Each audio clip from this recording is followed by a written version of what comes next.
తప్పకుండా వస్తాడు. ఇది ఈ నమ్మకం కలిగించాలి. మాటల్లో బాధపడుతున్న వాళ్ళకి ఈ నమ్మకం కలిగించాలి. కౌన్సిలింగ్ అంటే ఇదే. సుందరకాండ అంతా కౌన్సిలింగ్. సీతాదేవి కౌన్సిలింగ్. ఎవరయ్యా అంటే హనుమంతుడు. అప్పుడు గత్యంతరం లేక ఎలాగైనా సరే వాడిని చంపండి లేదా కనీసం బంధించండి అని ఇంద్రజిత్తుని పంపించాడు. ఇంద్రజిత్తు మహావీరుడు, అక్షకుమారుడు కంటే గొప్ప వీరుడు. ఆ మాటకు వస్తే రావణాసురుడు కంటే కూడా మాయాయుద్ధాలు బాగా చేయగలడు. అతను వచ్చాడు. ఒక అరగంట పైగా యుద్ధం సాగింది. ఎంతకీ హనుమంతుడు లొంగట్లేదు. చంపడం అతనికి ఇష్టం లేదు. తండ్రి గారు ఏం చెప్పాడంటే, సభకు తీసుకురా, కోతితో వినోదాలు చేయొచ్చు కదా, కాస్త సర్కస్ ఆడిద్దాం ఇక్కడ. ఎందుకంటే ఇంతకీ ఆ కోతి ఎవరో తెలియదు. అనుమానం వస్తోంది. రాముడు కాకపోతే ఎవరు పంపిస్తారు? ఇది ఇంత విధ్వంసం ఎందుకు చేస్తారు? మామూలు కోతులు ఎవరు? సురలు, యక్షులు, సిద్ధులు, సాధ్యులు, గంధర్వులు, గరుడులు, నాగులు, విద్యాధరులు మొదలైన జాతుల వాళ్ళంతా రావణాసురుడు ముందు ఓడిపోతే వీడు కోతి వచ్చి ఇంత పని ఎందుకు చేస్తారని ఆయనకు ఆ అపనమ్మకం ఏం కలగల. వీడెవడో ఒకసారి తీసుకురా చూద్దాం. రాముడు మనిషి అయితే వేసేద్దాం ఇక్కడే. దూతనీతి పాటించాల్సిన అవసరం ఏం లేదు మనకి. రాక్షసులం ఏ నీతి పాటించాం. తీసుకురా, బంధించి తీసుకురా అబ్బాయి, చంపడానికి వీలు లేదన్నాడు. అది దృష్టిలో ఉంది. ఒకళ్ళు చంపే ప్రయత్నమే చేస్తుంటే రామాయణ కథ వేరుగా ఉండేది. అందుకని ఇంద్రజిత్తు బంధించే ప్రయత్నం చేశాడు. ఎన్నో అస్త్రాలు వేశాడు. ఇదేనికి హనుమంతుడు లొంగల. బ్రహ్మాస్త్రం వేశాడు చివరికి. వేదాత్మనాయ విద్మహే హిరణ్య గర్భాయ ధీమహి తన్నో బ్రహ్మ ప్రచోదయాతు. బ్రహ్మాస్త్రానికి చదివే మంత్రం ఇదే. అదే ఆగ్నేయాస్త్రం వేస్తే వైశ్వానరాయ విద్మహే లీలాయ ధీమహి తన్నో అగ్ని ప్రచోదయాతు.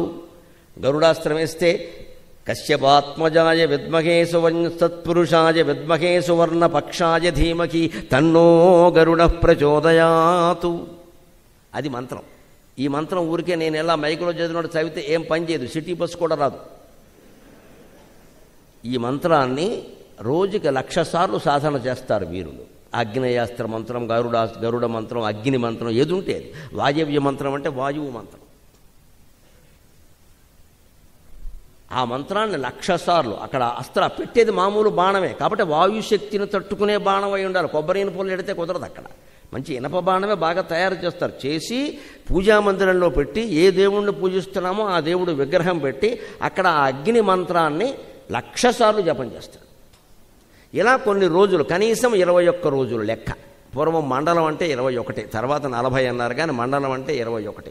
21 రోజులకు ఎప్పుడు మానవ శరీర చక్రంలో, దేవతా చక్రంలో, ఈ సృష్టి చక్రంలో కూడా గొప్ప మార్పు జరుగుతుంది. ఆశ్చర్యకరమైన విషయం ఏంటంటే పుట్టిన ప్రతి బిడ్డకి 21 రోజుల వరకు ప్రతి మనిషి తలకిందులుగా కనపడతాడు.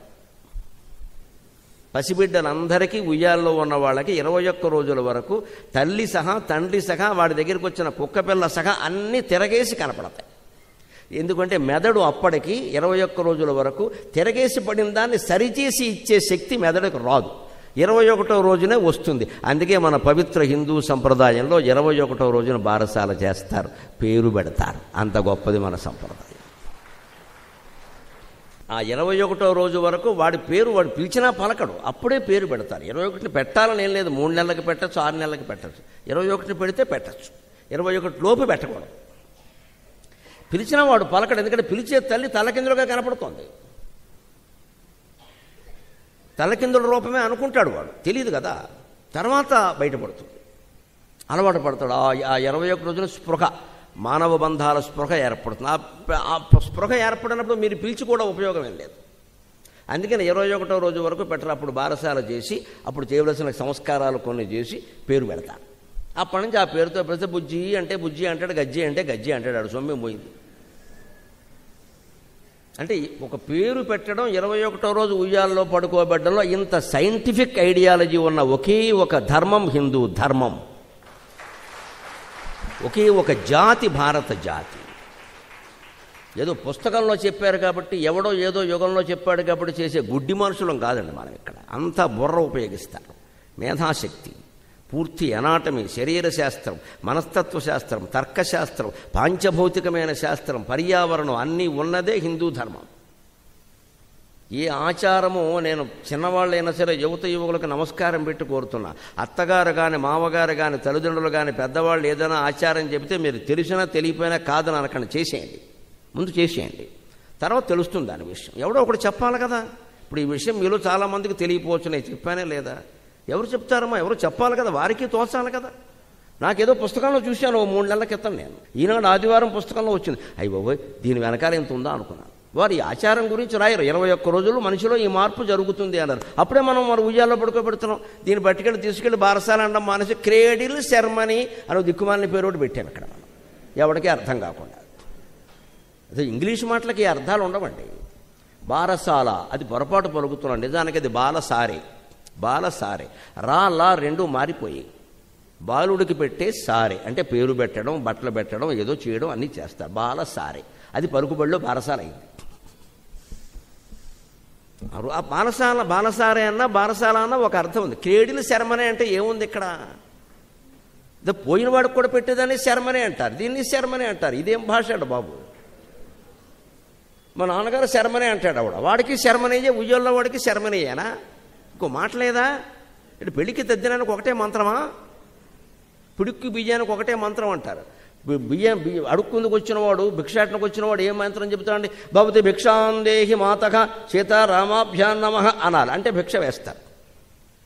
పిడుగు పడినప్పుడు ఏ మంత్రం చదువుతారు? అర్జున ఫల్గుణ పార్థక కిరీటి శ్వేతవాహన బీభత్సో విజయ కృష్ణ సవ్యసాచి ధనంజయ. పురుడు కంటే ఇంద్రుడు వజ్రాయుధం. అర్జునుడి పేరు చెప్తే ఆయనకి ఇష్టం, వాళ్ళ అబ్బాయి కదా, మన అబ్బాయిల మీద మనకి ప్రేమ లేదు, వాళ్ళు అంతే. అందుకని ఇంద్రుడు వరం ఇచ్చాడు, నీ పేరు ఎవడన్నా స్మరిస్తే వాడి మీద పిడుగు పడకుండా నేను చూస్తానయ్యా అన్నాడు. అందుకని పిడుగు పడగానే అర్జున ఫల్గుణ పార్థక్ అంటారు. ఓ బ్రాహ్మణుడు ఏం చేశాడు పాపం, భిక్షాటనకి వెళ్ళాట. యాయవార బ్రాహ్మణుడు ఉండేవాడు, వాడు సీతారామాభ్యాన్ నమః మర్చిపోయాడు. అక్కడ నుంచి అర్జున ఫల్గుణ పార్థక కిరీటి శ్వేతవాహనగా లోపల ఇళ్ళలో హడిలిపోయి చచ్చిపోయింది, పిడుగు పడుతుందేమో అని. అప్పుడు వచ్చింది పిడుక్కి బియ్యానికి ఒకటే మంత్రం అని. నువ్వు ఎప్పుడే మంత్రం చదవాలో అది చదవాలి, కానీ భిక్షాటన కోసం వచ్చి పిడుగు మంత్రం చదివితే పెట్టే లోపల పిడుగు పోయి ఇల్లు ఖాళీ చేసేస్తారు వెంటనే. అంటే అన్నిటికీ ఒకటే ఉండదండి పద్ధతి. శర్మనే అన్నమాట శర్మని శుభకార్యాలకు వాడకూడదమ్మా, అది అశుభకార్యాలకు. అది మనకు ఖచ్చితంగా పితృకార్యం అంటాం, మనం అపరకర్మ అంటాం, సత్యనారాయణ వ్రతం అంటాం. అందుకని తద్దినాన్ని పట్టుకుని పితృవ్రతం అని ఎవడం అంట ఇక్కడ, అది వ్రతం కాదు. అది ఈ ఆచార సంప్రదాయాలు భాష మీద ఆధారపడి ఉంటాయి. భాషని కాపాడుకోకపోతే ఇవన్నీ మొత్తం పోతాయండి అనుమానం మీద. ఇంగ్లీష్ మీదే మనం ఆధారపడితే ఏమీ తేడా తెలియదు. మేనమామ వేరు, పిల్లనిచ్చిన మావగారు వేరు. పిల్లనిచ్చిన వాడిని మావగారు అంటారు, తల్లి తమ్ముడిని మేనమామ అంటారు, మేనత్త మొగుడిని మావయ్య గారు అంటారు. చాలా తేడా ఉందండి తెలుగులో. మావయ్య గారు వేరు, మావగారు వేరు, మేనమామ వేరు. మనకి దిక్కుమాల భాష అంకల్, మొక్కజొన్నక అంకల్, అన్నిటికీ ఒకటే అంకుల్. రిక్షావాడు దగ్గర నుంచి రాష్ట్రపతి వరకు అందరూ అంకులే, ఇంకో చుట్టరకం లేదు ఇక్కడ. ఇదో భాష, యథో భాష. గట్టిగా 4 చుట్టరకాలు చెప్పడానికి పదం లేదు. ఆ మీడియంలో మనం చదివిస్తున్నాం, ఆ మాటలు మాట్లాడుతున్నాం కూడా సిగ్గుపడి చచ్చిపోవాలి. బంగారం లాంటి భాష వదిలేసి యథో ఎనప ముక్కను పట్టుకున్నాం ఇక్కడ. ప్రతిదానికి ఒక అభివ్యక్తి అది ఉంటుంది ఖచ్చితంగా, అది పట్టుకోవాలి. భాష అంటే ఆత్మ. కేవలం ఇట్స్ నాట్ జస్ట్ కమ్యూనికేషన్. భాష గురించి చాలా మంది తెలియక లాంగ్వేజ్ యూజ్ ఫర్ కమ్యూనికేషన్ ఏదో తప్పుడు మాట. కమ్యూనికేషన్కి లాంగ్వేజ్ ఎందుకంటే జంతువులకు భాష రాదు, చాలా పనులు చేసుకుంటున్నాయి వెళ్ళు. కమ్యూనికేషన్కి లాంగ్వేజ్ ఎందుకంటే పని లేక.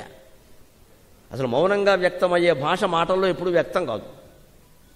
కమ్యూనికేషన్కి లాంగ్వేజ్ అవసరంలా. భాష అంటే సాహిత్యం, సాహిత్యం అంటే సంస్కృతి, సంస్కృతి అంటే ఆత్మజ్ఞానం, అంతవరకు ఉంది లెక్క. భాష రాకపోతే అవన్నీ ఎలా వస్తాయి? భాష అంటే ఒక మాటలో చెప్పాలంటే భగవంతుడు. ఆ భాషను మనం నిలబెట్టుకుంటే ఇలాంటివన్నీ నిలబడతాయి అక్కడ. అందుకని బ్రహ్మదేవుడు మంత్రాన్ని చదివి వేదాత్మనాజ విద్మహే హిరణ్య గర్భాయ ధీమహి తన్నో బ్రహ్మ ప్రచోదయాతు అని 1,00,000 సార్లు మంత్రజపం చేసి సాధించినటువంటి బ్రహ్మాస్త్రాన్ని వేశాడు. అప్పుడు కూడా హనుమంతుడు నిలబడగలడు. కానీ ఆయన మనస్సులో ఏమనుకున్నాడంటే, అసలు ఇప్పుడు నాకు యుద్ధం చేయడం, వీళ్ళందరినీ చంపడం సమస్య కాదు, నేనే కావాలని తగాదా పెట్టాక తప్పించుకుపోవడం ఏంటి? తప్పించుకుపోవడానికి ఏంటి తగాదా? పెట్టకుండానే తప్పించుకోవచ్చుగా. అందుకని ఇప్పుడు బంధింపబడాలి. బ్రహ్మాస్త్రంతో బంధిస్తాడు. బంధించి ఏం చేస్తాడు? వాళ్ళ నాన్న దగ్గరికి తీసుకెళ్తాడు. వీడిని చూసాం, వాడిని చూడాలిగా. వీడిని చూసాం, లేకపోతే అక్కడికి వెళ్ళాక ఏమంటారా? ఆ ఇంద్రజిత్తుని చూసి ఇలా మాట్లాడుతున్నావు, రావణాసురుని చూస్తుంటే నువ్వు కింద పడిపోయేవాడు అంటాడు. కోతిగాడు ఉంటాడు ఒకడు, ఈయన వెళ్ళడం ఇష్టం లేనివాడు. కోతుల్లో కూడా అసూయులు ఉంటాయి, మనుషుల్లో ఉన్నట్టే. అందుకని ఎవడో అక్కడికి వచ్చిన వాడు ఏమంటాడు? ఈయనంత పని చేయడం ఇష్టం లేనివాడు ఏమంటాడు అక్కడ? ఆ ఇంద్రజిత్తుని అక్షకుమారుణ్ణి చంపడం కాదయా, రావణాసురుని చూడాలంటాడు. ఇక్కడ వాడిని కూడా చూశా అని చెప్పాలంటే చూడాలిగా. అబద్ధమాడడం హనుమంతుడికి తెలియదుగా. అందుకని బంధిస్తుంటే ఆయన కూడా వేదాత్మనాయ విద్మహే హిరణ్య గర్భాయ ధీమహి తన్నో బ్రహ్మ ప్రచోదయాత్, బ్రహ్మదేవా నాకు శక్తి ఉన్నప్పటికీ నీ పట్ల గౌరవంతో నేను బంధితుడినవుతున్నా అని ఒక్క నమస్కారం చేశాడు. అది వినయం, అది వినయం. అవసరమైన చోట కట్టుబడాలి, వ్యూహాత్మకంగా కట్టుబడాలి, లొంగినట్టే ఉండాలి, లొంగినట్టే ఉండాలి. అక్కడికి వెళ్ళాక తేల్చుకోవాలి వ్యవహారం. అక్కడి నుంచి రాజ్యసభకు తీసుకెళ్లారు. రాజ్యసభకు వెళ్ళి చూడగానే అక్కడున్నాడు హనుమంతుడు. రావణాసురుడు ఇక్కడ కూర్చున్నాడు. రావణాసురుడు చూశాట హనుమంతుడు. నిజంగా తేజస్వంతుడంతే ఇతనేరా, ఇంత తేజస్వంతుణ్ణి చూడడం కష్టం అని అనుకున్నట్ట. యద్యధర్మో న బలవాన్ స్యాదయం రాక్షసేశ్వరక, యద్యధర్మో న బలవాన్ స్యాదయం రాక్షసేశ్వరక, స్యాదయం సురలోకస్య సశక్రస్యాపి రక్షిత, స్యాదయం సురలోకస్య సశక్రస్యాపి రక్షిత. వీడిల్లు బంగారంగా వీడి జీవితాన్ని నాశనం చేసుకున్నాడు. కానీ శివభక్తుడు కదా, అపారమైన తపస్సు కదా, కఠినమైన తపస్సు చేసి శివుడు ప్రత్యక్షం కాకపోతే కడుపు చీల్చుకుని పేగులు తీసి వీణ వాయించాడు కదా, రుద్రవీణ. తేజస్సు, తేజస్సు ఎక్కడికి పోతుంది? ఏమి తేజస్సు, ఏమి తేజస్సు? శత్రువు కాబట్టి దుర్మార్గ పని చేశాడు కాబట్టి నాకు నమస్కారం పెట్టాలని అనిపించట్లేదు, కానీ లేకపోతే తల వంచి నమస్కారం పెట్టవలసిందే అన్నాడు. అది రావణాసురుడు. మన కావ్యాలు పురాణాల్లో గొప్పతనం, ఎవరిని తక్కువ చేయరండి, ఎవరి శక్తి వారిది. నాకు అంతా దుర్మార్గ పని చేశాడు కాబట్టి నేను దండం పెడితే బాగుండదు, లోకైపోతాం కాబట్టి పెట్టట్లేదు, కానీ చూడగానే తల ఉంచి నమస్కారం చేయాలనిపిస్తోంది. ఏమి తేజస్సు ఇది! యద్యధర్మో న బలవాన్ స్యాదయం రాక్షసేశ్వరక. ఈ తేజస్సుకు వీడు ఉండాల్సింది లంకలో కాదు, అకలంకమైనటువంటి అమరావతి నగరంలో ఉండాలి, స్వర్గంలో ఉండాలి, దేవేంద్ర లోకానికి అధిపతి అవ్వాలి. ఎందుకని? స్యాదయం సురలోకస్య సశక్రస్యాపి రక్షిత. మొత్తం దేవలోకాన్ని, సురలని, సిద్ధులని, సాధ్యులని, యక్షులని, గంధర్వులని, గరుడులని, నాగులని, విద్యాధరాది దేవజాతిని ఇంద్రుడితో సహా రక్షించగలిగిన శక్తి కలిగిన మహానుభావుడు ఒక్క అధర్మం కారణంగా ఇలా అయిపోయాడు కదా అనుకున్నట్ట. అది మనం గ్రహించాలి. మనకు ఎంత ఐశ్వర్యం ఉన్నా, ఎంత పేరున్నా, ఎంత ప్రతిష్ఠ ఉన్నా, ఎంత పెద్ద పదవి ఉండి రాష్ట్రం మొత్తం, దేశం మొత్తం మన చేతుల్లో ఉన్నా, అధర్మానికి పాల్పడ్డామంటే ఇవాళ కాకపోతే రేపైనా అయిపోయినట్టే పని. అది అధర్మానికి పాల్పడినంత వరకే ఈ పదవులు, ఈ పీఠాలు, ఈ ఐశ్వర్యాలు నిలుస్తాయి. తర్వాత అధర్మమే మొత్తం నాశనం చేసేస్తుంది. మన కళ్ళ ముందే మొత్తం నాశనం అయిపోతుంది. నాకు 1000 కోట్ల వ్యాపారం ఉందండి అంటాడు. 1000 కోట్లు మింగేసి దిక్కుమాలిన కొడుకు ఒకటి పుడతాడు వీడికి. వాడు 1000 కోట్లు బట్టి సినిమా తీస్తాడు. పాన్ ఇండియా అంటాడు. చివరికి పాన్ మిగులుతుంది పాన్ డబ్బాలో, సినిమా పోతుంది. 1000 కోట్లు పోయాయి. ఎందుకంటే వాడు బడ్జెట్ సినిమాలన్నీ 1000 కోట్లే. హీరోకే ఇస్తున్నారు 100 కోట్లు, 200 కోట్లు. పారితోషికం 100 కోట్ల పైనండి వాళ్ళ. ఏమిటది? అది పారితోషికమా? అంటే 1000 కోట్లు ఉన్నాయని అనుకోకలేదు నాయన. ఒక దిక్కుమాల కొడుకు ఒకటి పుడితే నువ్వు చేసే ఉద్యోగం వాడు చేయడు, నువ్వు చేసే వ్యాపారం వాడు సినిమా తీస్తా అంటాడు. ఎందుకని? హీరోయిన్ నడుము మీద చెయ్యడు. వాడు సరదా వాడి. ఈ తండ్రి ఎంత అమాయకుడు అంటే ఆ డబ్బెట్టి ఈయనే వేయచ్చు కదా అంటాను నేనైతే. ఇంత ముసలైన హీరో కాకూడదు, ఇప్పుడు అవ్వట్లేదా? అందుకే అంత పెట్టుబడి తండ్రి